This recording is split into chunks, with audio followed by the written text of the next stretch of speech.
This is an orthokeratology case where after about a month's worth of lens wear, the patient's still undercorrected by a little bit more than 2 diopters.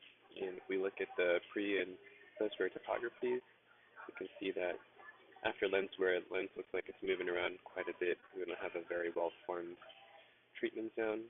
And if we look at the baseline topographies, we can see that in the flat meridian, the eccentricity is a little bit low. So usually when I see this, I can expect that it'll be a little bit more challenging to mold.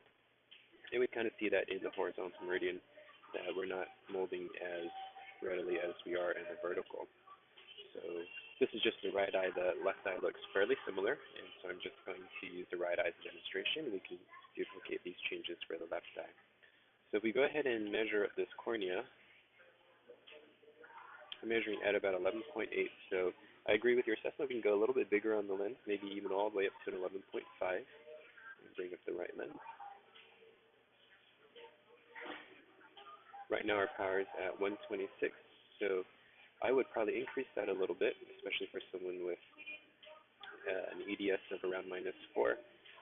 Also, since the eccentricity is a little bit flat in one of the meridians, I would go, and we also know that the patient came out undercorrected, so let's go ahead and add about a diopter and a half. Our final target is going to be 276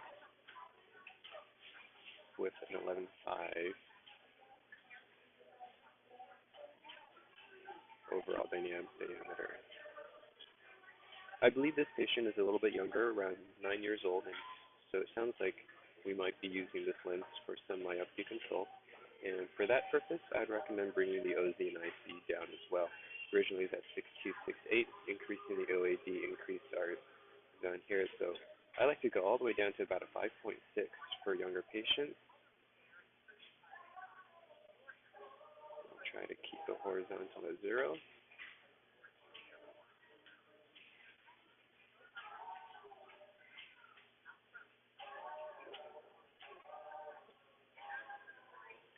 Five, 6, and 6.2.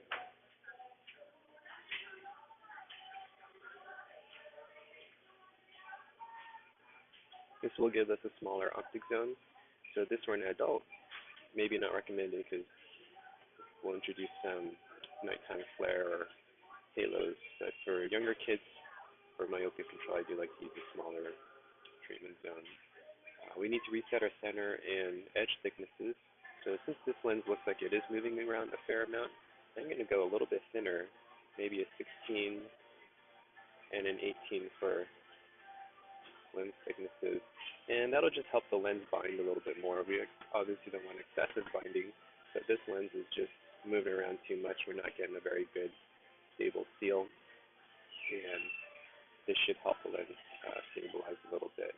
I do like how the peripheral profile looks right now. We've got a little bit more bearing right at the back edge of the treatment zone. A little bit of lift in the periphery. I don't think it's going to be too much lift, and this ensures that we get good contact on the cornea right here at the back of the treatment zone where we want a pretty good seal. Central clearance looks like it might be a little bit too much, but again, I think that's okay in this case. Last thing we want to do then is adjust our powers, and I believe we're going to aim for about a 276. So we're just going to click up.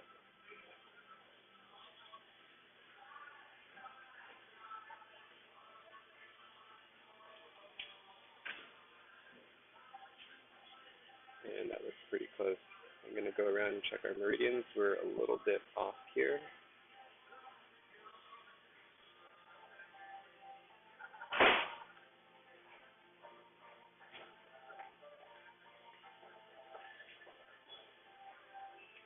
Because we're in freeform mode, we're going to have to check every meridian individually.